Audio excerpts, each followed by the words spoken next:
Good afternoon, everyone. Thank you so much for joining us. I hope everybody's doing well and staying safe and staying sane. We're glad to have you with us today for this second of our series with Paul Profit from Sundown Group. He is going to go ahead and take over in just a few minutes, but I wanted to let everybody know, remind everybody that we are recording the webinar and it will be available on our trustlocal.org website. If you have any questions, please feel free to go ahead and type them into the question box. We'll get to all of the questions that are asked. And we're glad to have you all here with us today. So with that, I'm going to go ahead and turn it over to Paul. All righty. Well, thanks very much for having me today. So today we're going to be talking about product and service creation, about your total product offering. So one of the things we're going to be talking about is that the product or service that you create is more than just the thing that you make or deliver to somebody. There's a lot of things that go into what your total product offering is and how it's kind of all put together. And when I start to talk about products, I usually, even though there's products and services, I tend to talk about products more just because it's kind of easier to understand it as a widget or a thing versus as a service, which is more of a thing that is delivered to somebody. So one of the things that we always like to talk about is when you're starting to put your total product offering together, is understanding what type of product or service that you actually have. And so there's kind of this continuum of things that exists around the idea between products and services. There's the idea that there's a thing called a pure good, which is you're providing just a product to somebody. There's no services around it. It's just a thing that somebody buys. You don't provide support for it. You can kind of think of this as the used TV that is sitting at the garage sale, that no longer has a warranty on it or anything like that. You sell the TV to somebody. You're not providing support for it. You're not providing any sorts of services to it. It's just the thing that you've sold them, and that's really kind of a pure good. There's what they also call a good dominated product, which is basically the total product offering you're delivering to somebody is basically more good dominated. So think of this as buying a durable good like a washer or a dryer. You're buying it mainly because of the idea that you're buying it for the function of the washer and the function of the dryer. You don't necessarily need to have a lot of services attached to it that you would pay additional things for. You basically put your clothes in, run the washer, and that's the thing that it does. As we start to learn about more, or as we start to see products develop around more connective Internet of Things sort of devices, now that you've got smart washers where you can connect it up to the internet and get all sorts of product and services and pay an additional fee to monitor the water temperature of your washer while you're traveling, which kind of moves it more into kind of a hybrid. A hybrid is kind of a product focus and also a service focus at the same time. So hybrid models, you can kind of think of if you've purchased software or any type of enterprise software and had someone come on site to help set it up for you, right? Or someone who is producing, where at the end of the day you get a product, but then you also have support around that product in terms of service delivery. So like I said, most software most enterprise software is kind of seen as a hybrid where you get the stuff and then you also get the services wrapped around it. And then of course, a services dominated product, which is where you would mainly have a service provided to you and maybe just get a little product at the end of it. So you can think of this as legal work, tax preparation work, going to the dentist, dental practices. Those are all very much service dominated, but you also get some sort of product at the end of the day. So if you go to a tax preparer, the service they provide is as a product at the end of that is a finalized tax return that you submit. And then there's the pure service where someone is providing a service to you. You don't get any products at all. So you can kind of think of this as, a home cleaning service. You typically get your stuff clean. They're not providing any product to you because they're just, cleaning your own stuff. And those are kind of the spectrum of things that you would see across the, defining of what a product or a service is. And so as you start to apply this to your own business and the products and services that you're building out, you can start to kind of put these different products and services into these different categories. And this is going to help you kind of figure out your market position, what things you're going to talk about, what things you're going to stress to help identify to the customer pretty much what makes your product and service unique in the marketplace and why they should buy your thing over someone else's thing. So here's kind of the differentiations between a product and service. So a product is typically tangible. It's capable of being touched, seen, tasted, or felt. Inseparability. So this is where we look at a service that cannot be disconnected from the provider. That's more kind of a service sort of piece of things where you're starting to move more into the service idea of things. Heterogeneity, so each time the service is provided, it'll be slightly different. So this is where you're starting to move more towards a service-oriented product. So, again, if you're doing tax preparation work for somebody, each customer who comes in, they have a slightly different set of circumstances. So the product that you're going to be delivering to them is going to be different, slightly different each and every time. And then perishability, so it cannot be saved for later use. So anything that is the idea of between a product and a service. So products are typically kind of perishable at some point. Once that product goes away, it can't be saved and then reused for later. You can also kind of think of some services as perishable. If you think of renting a hotel room, if that hotel room is not rented for that night, you have no capability of getting that night back, of being able to sell that service again, of staying into a hotel room. So the more it gets perishable, you can kind of divide that up and kind of say, maybe some products are perishable, they have expiration dates, you can't resell them once they lose their effectiveness.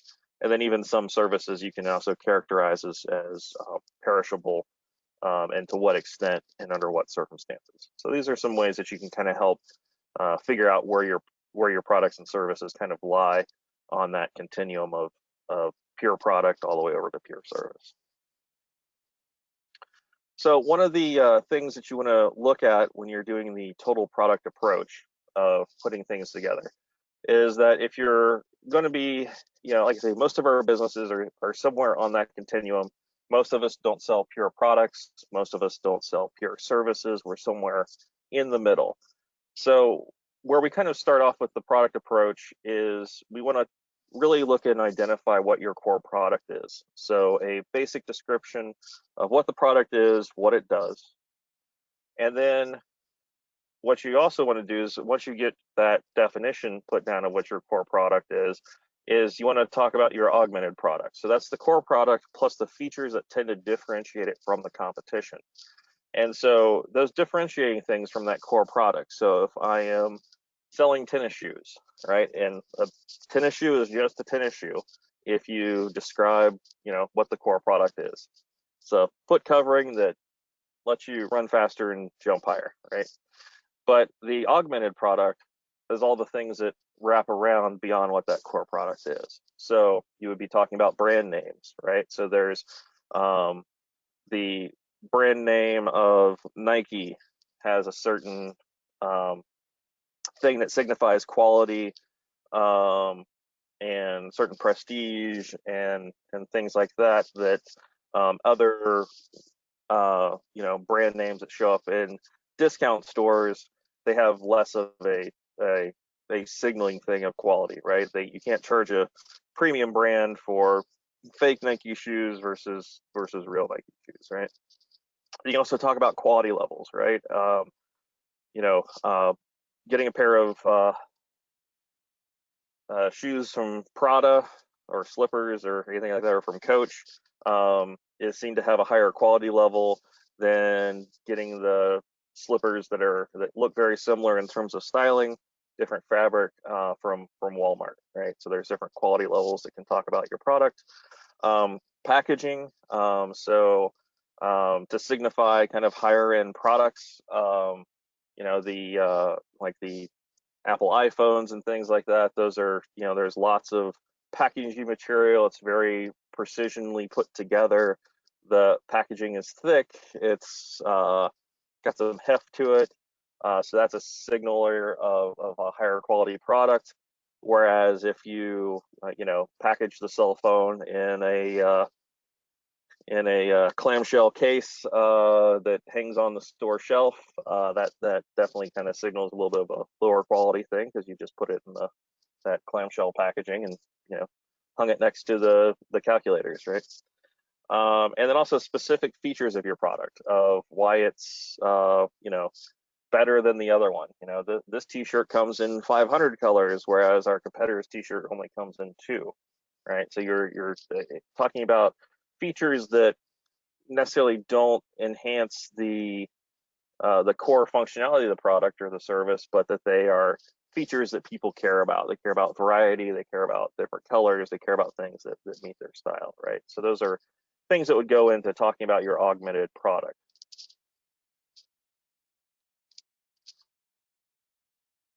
And of course, feel free as we move along to put any questions you have coming up in the chat window, and we'll be more than happy to answer them as we go along.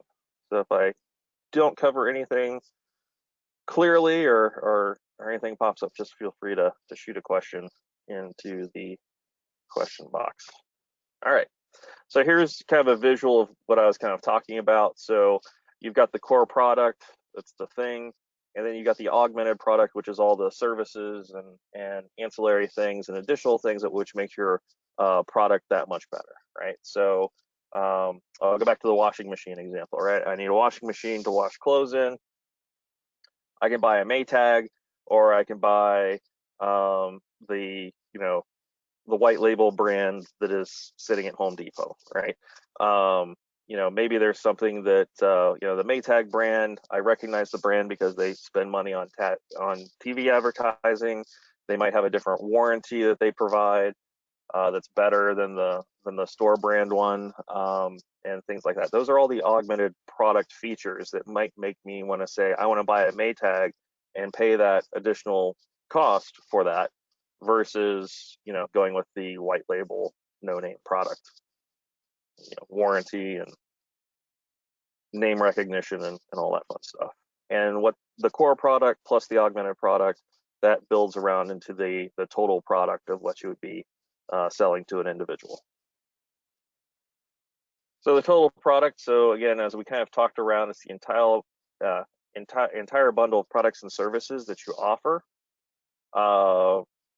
There are often components that you are not aware of or change over time when you're looking at the total product. So the idea of delivery, installation, warranty, repair, spare parts, instructions, and training, those are all part of the total product offering. And then some of the things that might change around how you bundle your products and services together to build your total product is, legal regulations, if there's a shift in culture, and also a shift in the economic environment may force some changes. So, for instance, now with the current economic situation that we're in, if you're a premium luxury brand, you might be looking at scaling some of that down. You might want to go down market a little bit to take advantage of the current economic environment, right? Or if you are a mid-range product and service provider, you might, try to slide down a little bit to take advantage of the current economic environment. And of course, if the legal structure changes, then you'd also have to offer your products and services in a slightly different way. If you are in a place that, if you rely on delivery and and you are a non-union shop, there might be some cities, some regions, some buildings where they don't allow non-union labor to deliver stuff. So you might have to shift things around for what you do within certain geographic regions in which you operate versus other regions, and that will change how your product offering changes over time. So again, when we start talking about total product, again, why all this is important, why we're even talking about that, is that the product means more to the customer than just the core product, right? If customers only cared about the core product, then a car is a car, an SUV is an SUV, a pickup truck is a pickup truck. But people, don't see products as just products. They're also extensions of themselves and their identity and things like that. So, I would, some people are diehard Chevy owners, and that's the only thing that they buy are Chevys, be it a car, truck, or whatever. Some people are diehard import buyers, so they're going to buy the BMWs, they're going to buy the Hondas, they're going to buy anything that is not American, right? And so there are branding, there's marketing, there's feature sets that appeal to those different sorts of customers, and that's kind of why people are taking that total product approach to differentiate their products and services in their marketplace to appeal to their target customers. And again, this is where you don't want to waste time and money designing features for your product or service that your target market doesn't want. Again, if you're targeting upmarket luxury brands, luxury services, and there's does every service delivery you need a personalized concierge to do something? Does the customer want that? Maybe, maybe not. If they don't, and they're not willing to pay for it, then that's a product feature or a service feature that you probably shouldn't include. And of course, one of the important things is also knowing what your product means to consumers will help you set an appropriate price, right? So, it's not necessarily what it's worth, but what your customers are willing to pay for the product and service. If you position yourself as a value brand, you definitely would not be charging premium prices. If you positioned yourself as a value brand or as a premium brand, you would not be charging closeout prices, right? So you would not be luxury goods very rarely hold sales, right? Mid-range products, middle tier products will hold a lot of sales over time to drive people to purchase, because their main factors are around repeat purchase, getting as many buyers as possible. So understanding what your product means to your buyer is very important in terms of how you would be setting your price for that product and service.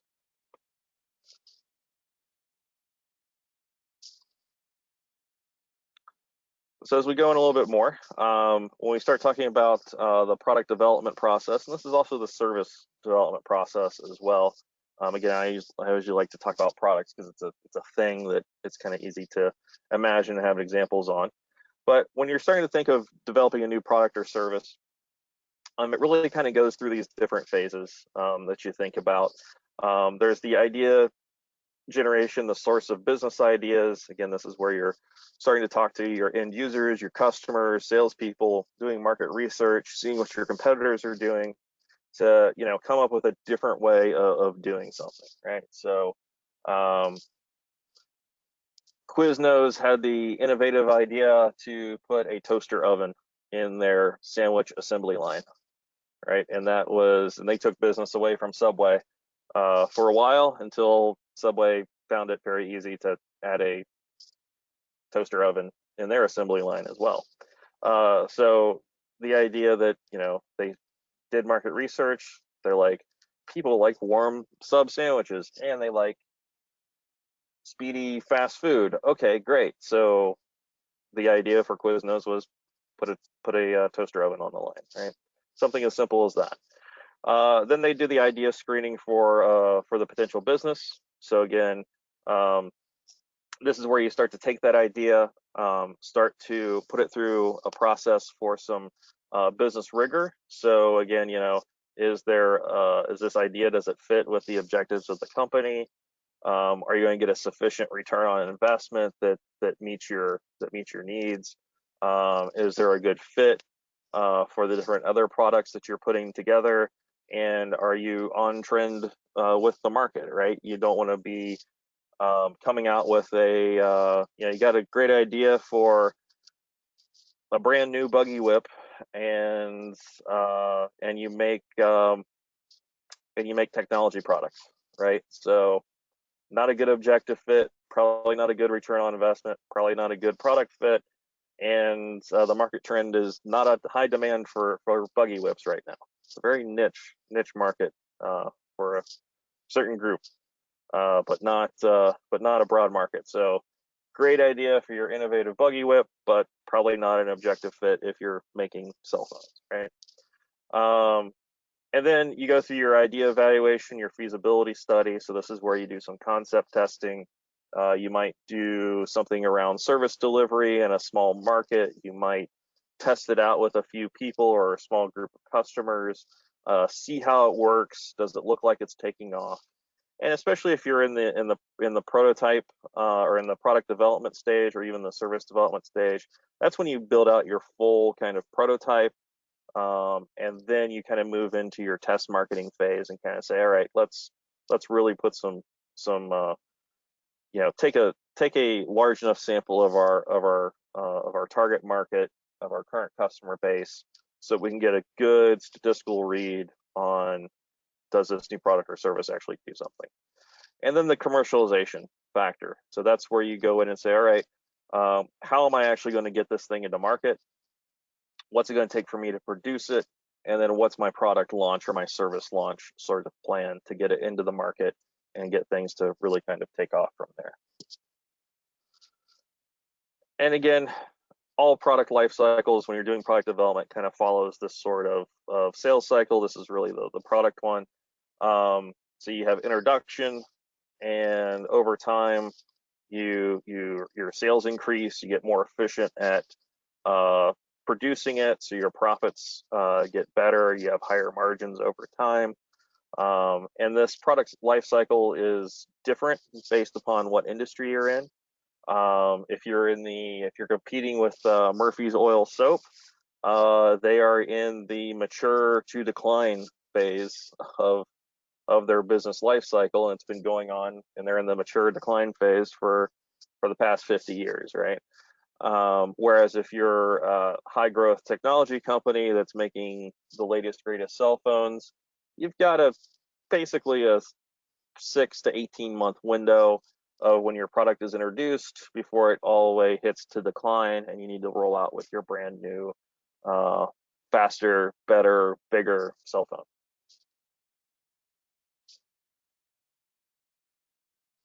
And really just kind of walking through those individual steps there in the product life cycle. So stage one, the introduction, sales slowly take off and then begin to grow.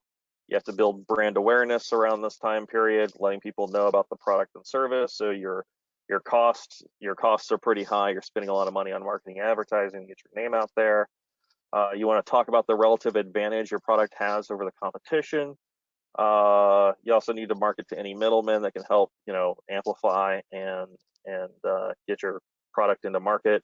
A lot of the newer things that we're in marketing is around influencer marketing. So if you have a target audience and there's influencers in there, targeting to those middlemen influencers, it would be help to get your product out there in the world. And of course, again, this is the introductory marketing expenses are going to suppress your profits. And of course, if you're coming out with a brand new product, it's at the introduction stage, your competition is generally low. There's few copycats that are in the marketplace at that time.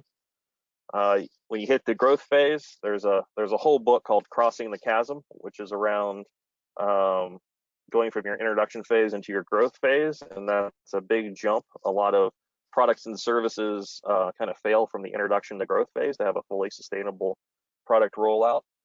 You can basically name about 90% of all Kickstarter projects and Indiegogo projects, right? Those are, really cool products and services. They get funded, they might get delivered into the market, into their introductory phase, but then they just disappear. You don't see widespread adoption of them, and they just kind of peter out.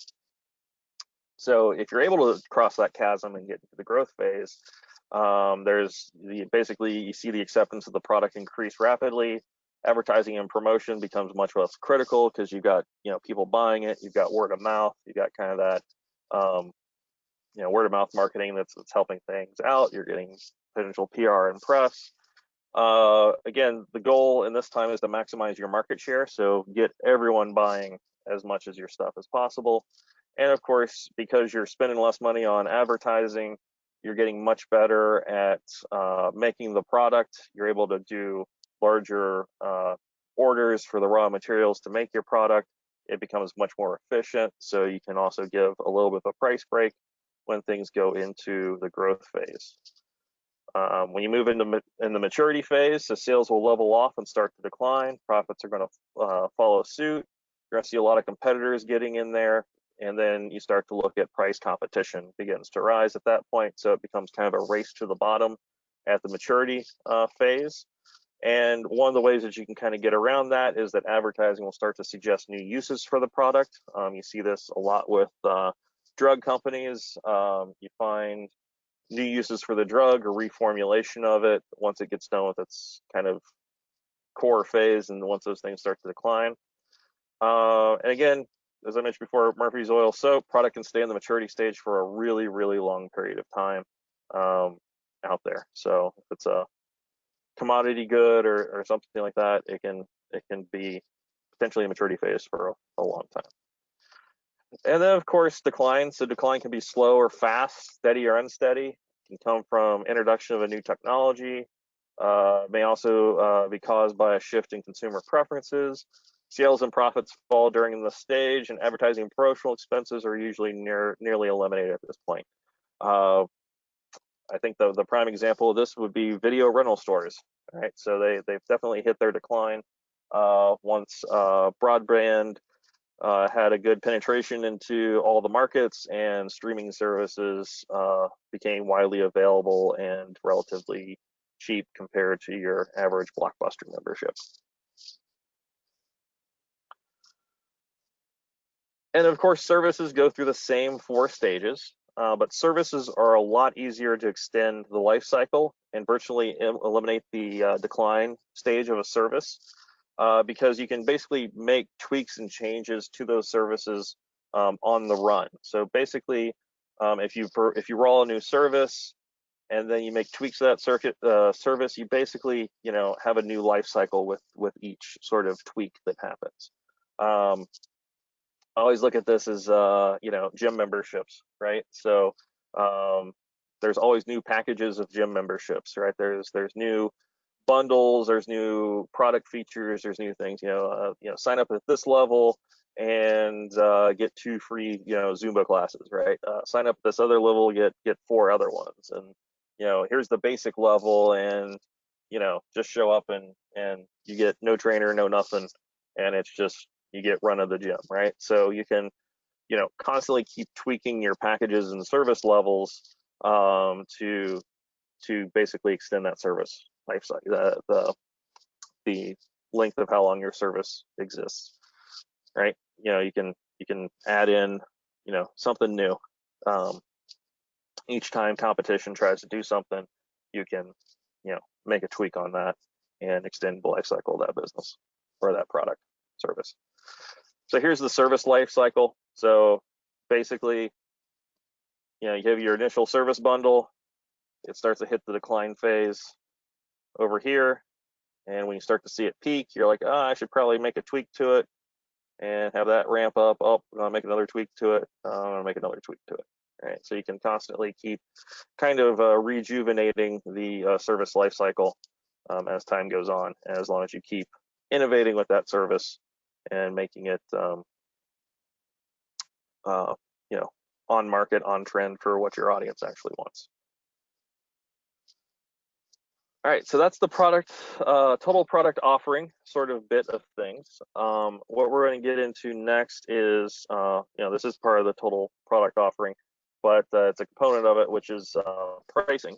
So you have your product, you've defined your services, all of the stuff that goes around into what makes your product awesome and better than the competitors, and now you need to figure out how much you're going to charge for it, right? So what are you going to charge to deliver your product and services to people? So there's really kind of four main reasons why owners of small businesses pay so much attention to pricing. Again, one of the major factors determining perceptions of quality and desirability. The old adage, the more you pay, the more it's worth, sort of thing. Premium brands are, signal a high price point. Even though that the Coach purse, the Chanel purse, and the Burberry purse all come out of the same Chinese factory, right? Just with a different label on it. But because of the brand and the quality and the desirability, they're able to command different price premiums for that, right? The difference between a Chevy and a Cadillac, right? There are some small differences to the interior finishes of them, but a lot of them are built on the same sort of core parts of the platform for a vehicle. But the quality and desirability are slightly changed, and so they can charge different prices for those different vehicles. Again, price is also directly related to gross revenue and to the volume you can attain. So you can sell a whole bunch of stuff at a low price and hit the gross revenue that you want, depending on your capability and capacity to deliver those products or services. Or you can make a few of the things and charge a lot of money for them and still hit your gross revenue. And again, that's a function of how many customers you got and your capability and capacity to build and deliver services. And it's also one of the easiest of all marketing variables for a business owner to change, right? It's really hard to add new features to a product that's already been delivered. And even a service, you have to test out if those new features people actually care about. And of course, pricing is also a very essential part of a competitive strategy, right? In terms of how you want to position your product in the marketplace. So there's also some other points of view involved with pricing. So again, the sellers kind of want to wish to obtain the highest price possible for whatever they're selling. But that's one strategy. But another one is that rather than a high price, try to determine the optimum price. And that's really what we're going to try to do here. And that's where you want to try to dial in that price for a spot where you're balancing demand for the product or service, you're delivering some sort of value to the customer, that you can look at your pricing by what's set by competing firms in your business strategy and product placement in the marketplace. So we'll dive into that here in just a sec, but I want to talk about two forms, especially when you're looking at evaluating demand for the product or service and the value being delivered to the customer. One of those two things is understanding your product and kind of the marketplace, and if you truly have an elastic or inelastic product. So just a quick definition on those two things. An inelastic product is a product for which there are few substitutes and for which a change in price makes very little difference in the quantity purchased. Gasoline is a prime example of this, right? So if we can remember 10 or so years ago, we had really high gas prices. It was, gas was $5, $6, $7 a gallon. But demand, the core demand for gasoline really didn't go down. Trucks still needed to go across the highway. Cars, commuter vehicles still had to be used. Everything was still, the volume of gasoline being used and diesel fuel being used across the country stayed relatively stable when there was those high gas prices. So that basically means that, that the gas prices are fairly inelastic, right? The product, the demand for the product will not go down if the cost for that product goes up. However, elastic products are products for which there are any number of substitutes and for which a change in price makes a difference in the quantity purchased. Subway, if they took their $5 footlongs and turned them into $20 footlongs, you would probably see a very quick decline in the amount of Subway footlong sales if it jumped up to that price, right? So, and there's lots of substitutes to Subway, right? So you would say that Subway has a very elastic product, not only by the rubber they put in their bread. So here's different things there. And of course, the pricing psychology is also important when you're trying to determine pricing. So one, understanding what your product type is. So understanding if it's inelastic or elastic in terms of the market that you're in. And then of course, pricing psychology. So kind of having that idea of what an internal reference price is for a customer, and that's the customer's mental image of what a product's price should be. So again, there's customers have different reference prices based upon what circumstance they're in. If I, am going to a soda machine and buying a can of Coke or a bottle of Coke or a bottle of Pepsi or any soft drink, I'm expected to pay probably about $1 for that, right? $1, $1.50. If it's priced around that for your standard vending machine, I'm okay with that, right? Most people are okay paying that price. But if you go to the grocery store and there's a 12-pack or a 6-pack of Diet Coke or a 6-pack of Diet Pepsi sitting on the shelf, and it's $6 for that one 6-pack, people are not going to buy that, even though that it's still the same price as if you bought 6 of them out of the vending machine. People are looking, or they have a different expectation in terms of the internal reference price of buying soda in the grocery store in a 6-pack versus buying it individually from a vending machine. Much like also like getting a bottle of Coke at a sporting event, right? $3, $5 for the same thing that costs you at a vending machine that's $1, $1.50, and then at the grocery store, which is less than $1 a piece. There are certain internal reference prices, right? People would complain about, oh, it's $5 beers at the stadium, and then if you priced it out to be it's $20 beers at the stadium, you'd probably get people not buying as much beer at the stadiums because of that internal reference price. And then of course, there's also the external reference price, which is an estimation of what a price should be based on advice, advertisements, or comparison shopping, right? So if you are selling heavily online, you're going to be comparison shopped a lot. Well, even brick and mortar retail stores are always kind of fall victim to showcasing, where people can go, look, touch, feel the product, and then immediately go online and find the product cheaper somewhere else, and then wait for it to be shipped and show up to them. So people have expectations based upon other things that they see, so they have their own internal mental image of what a product's price should be. They can also peg the pricing around what they see in the environment around them, what advertising tells them it should be.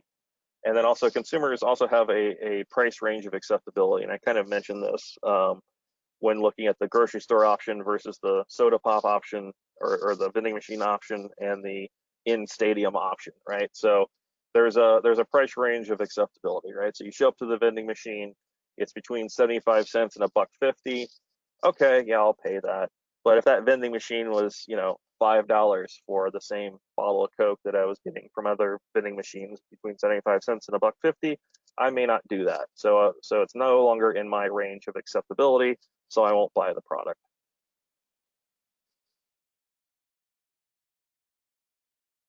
And so playing in all those different factors there, inelastic, elastic, psychology of pricing, you need to decide what is the right price. and you want to existing market practices for similar products and services and see what they're priced at. And you also want to consider your business costs for where you're going to set your pricing at. You obviously don't want to sell a product for less than what it costs for you to make it and deliver it to your customer. So you can look at, you know, when you're looking at pricing, you want to look at your company objectives. What do you want to do? What your marketing strategy is, your channels of distribution, the level of competition that is out there, and the legal and regulatory issues that you might have to deal with that you have to bake into your pricing. Right. So with all those things kind of thought in mind, you can kind of take some different kind of strategies around the pricing. One is that you can do something that's called skimming, which is a pricing strategy. So charging the highest price the market will bear. It's usually good if you're the first product or service of the type, something people really want. It's truly innovative. And of course, doing it this way will attract a lot of competition. So Apple is a prime example of having a skimming strategy. When the iPhone X came out, it was $1,000, and there's people going, there is no way someone's going to pay $1,000 for a phone, right? Sure enough, people did.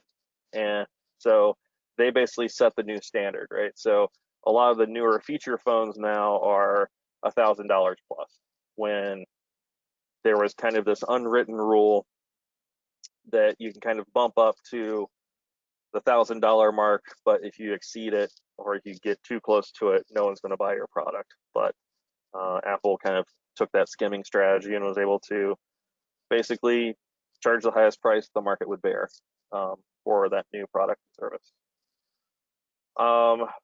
The other thing you can do is premium pricing. So it's high price can signal great quality.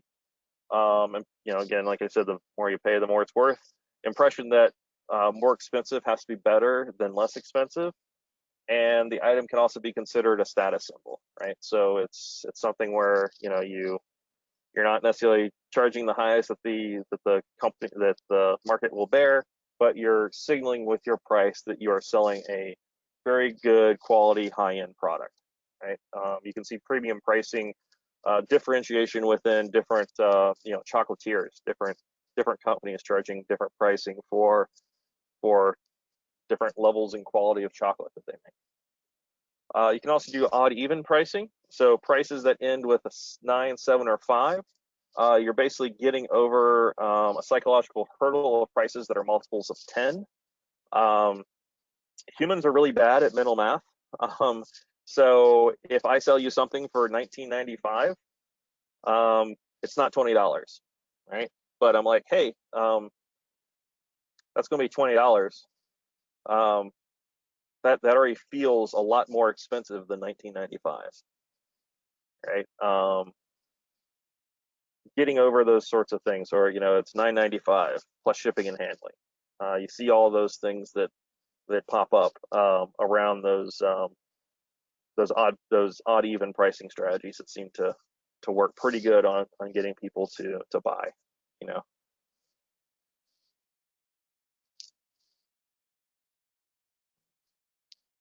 And you can also do things around partition pricing, so setting the price for a base item and then charging extra for additional components. So computers are a prime example. So the computer's $1,000. The printer's another $100. Oh, you need cables to hook everything up. Okay, that's $29.95. Oh, and the extended warranty to make sure that after a year and the computer breaks, you're not spending $500 to get it fixed. It's $79.95. Right, so you're able to kind of add on additional things to the core product that you're selling to be able to basically sell everything that you intended to sell for, but breaking the price up into manageable chunks. You can also do captive pricing, so selling a base system at a relatively low price, but expendable items are relatively expensive. So replacement ink cartridges for printers. You can basically get a free inkjet printer almost with your mail-in rebates, but those free printers sure chew through those print cartridges, right? You can also do price lining, so practice of setting 3 price points. So you got the good quality, better quality, and best quality. And that appeals to customers with different budgets and needs. You can also see this a lot with software as a service sort of pricing strategies. You have the base product line, you have the middle tier product line, and then you have the high end mini user enterprise level. So that's your price lining. And typically the idea is that you anchor your products. You usually have your most profitable one in the middle, and you basically have a crazy high-end option that is super expensive for most people, and then you've got a lower-end product that doesn't have all the things that a base user would want to use to do something with, and so they're kind of forced into picking the middle one, which has basically the better quality sort of piece there. So that's a pricing strategy that a lot of companies do to get you into buying their most profitable, lowest cost of delivery subscription package. So all this talking about pricing gets us down to what should you charge. So again, this is again, what you decide to set your pricing on all those different variables. Again, pricing is what you charge for what you sell, have an enormous ability to affect your company's growth. Again, there's several ways to decide what your prices should be. You do it by matching the competition, charging whatever the market will bear, and then marking up from your own costs. Some people go, here's my cost of goods, we mark it up 30%, that's what we're selling it for. Again, skimming can allow you to recoup development costs of new products and services before competition gets in and starts eroding your margins. And one of the things that you can do that's also good with pricing is around price lowering techniques. So you can do periodic discounts, sales that happen once a month, a year, doing back to school sales, after Christmas sales, random discounts. So running a sale without a definite pattern. Again, sales shouldn't be too often, so it's not super predictable by your customers. So you're foregoing sales as they wait for a deal to come through. But the idea is that you can drive more volume with different price lowering techniques so that you can actually generate more revenue, more gross revenue in the long run. You can do off-peak pricing, so lower prices at certain times, so in customers to come during slack time, so basically a business version of happy hour, right? Bundling, you combine 2 or more products in one unit, and pricing less than if the units were sold separately. 3 for the price of 2, or complementary products. Buy this brand new razor and get 3 free blades, sort of thing. You can also do coupons, rebates, and loyalty programs. Coupons, delivered in newspapers, also delivered digitally now, also through apps. Here's the thing about coupons and even the digital coupons. The redemption rate is only about 2% in the United States. It's a great way to get people to try new products, and it also serves as an advertising purpose. So it's a subconscious reminders. It's basically triggers that allow people to remember your product favorably, right? They may not have the coupon in hand when they bought it, but they do maybe remember seeing that you provide deals and that there's value there. So you're creating kind of a positive perception around your product or service, even though that only about 2% of those will actually be redeemed for your product or service. Of course, great rebates are a great tool for small businesses. The redemption rate is also extremely low. Allows people to think favorably about the product, and it's an incentive to buy something. How many times have you walked into the electronics store? There's the mail-in rebate. You have to, get the product, cut the UPC out of it, submit in triplicate your receipt, mail it away. 6 to 12 weeks later, you get a check for $30. Very few people actually follow through with those rebates. I think that the rebate rate is about the same rate as the coupon rate, so about 2%, 2 to 4%, last I checked, around those rebates and loyalty programs, right? And of course, loyalty programs are good for getting customers to return to your business. Some of the downsides, people may lose their cards, but since we've moved a lot of loyalty programs to digital, don't have to really worry about that too much. And an interesting fun fact is about 45% of customers spend more money in stores with loyalty programs. They want to get those points. White House Black Market is awesome at their loyalty program to get people to spend more money, because if you're at platinum level and you start to get close to not getting your points and you're going to fall to gold level, you don't want to lose your platinum status. You gotta go crank it up. So those are things that that are pretty good. Loyalty programs are good around that, especially if you let your customers know that they're going to be losing their preferred status if they don't come back in and spend more money with you. So quick pricing strategy wrap up. So temporary reduction in price won't tarnish your product image. Consumers will also feel smart about buying something at a better price, and they're going to feel that they got a great deal. And right now, about 5 minutes left here. So I'm just going to open things up to questions, comments, interestingly bad dad jokes, anything here for you for the next 5 minutes. So feel free to shoot any questions you've got into the chat window, and be more than happy to answer them for you.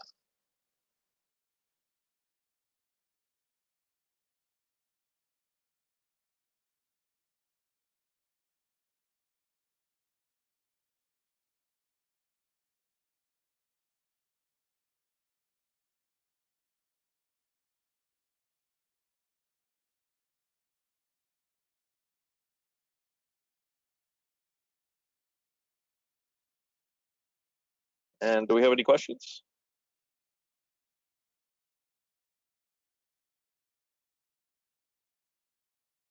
We do not. Thanks so much, Paul. And again, if any, oh, wait, I'm sorry, one just came in.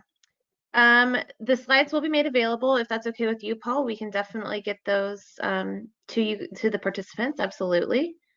Yep. And that looks like the only question we have so far. If anybody has another question, please feel free to type it in. Again, we did record this webinar, so it will be available on trustlocal.org. And this is actually part 2 of a 4-part series, so you can feel free to join us again next week on Thursday at noon. Paul will continue on with the series as well. We'll be sending out another invitation to everybody to join us on that. But again, unless anybody has any further questions, I just want to say thank you again, and I think we'll go ahead and wrap it up. All right. Well, it doesn't look like any questions have come in, Paul, so thanks so much, and we will see you next week. All righty. Take care, everyone. Take care. Thanks so much.